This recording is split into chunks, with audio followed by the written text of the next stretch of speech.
уроженка села Устюза Шимшельского района Пензенской области. Я хочу рассказать о своем прадедушке со стороны отца Абубекяре Хамзе Исхаковиче. Он родился 12 марта 1913 года.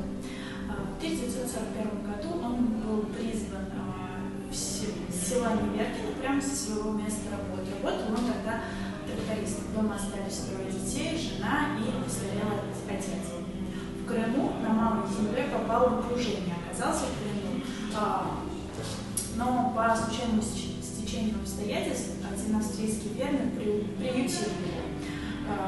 При освобождении Австрии мой дедушка возвращался домой через пути Суворова и через Будапешт.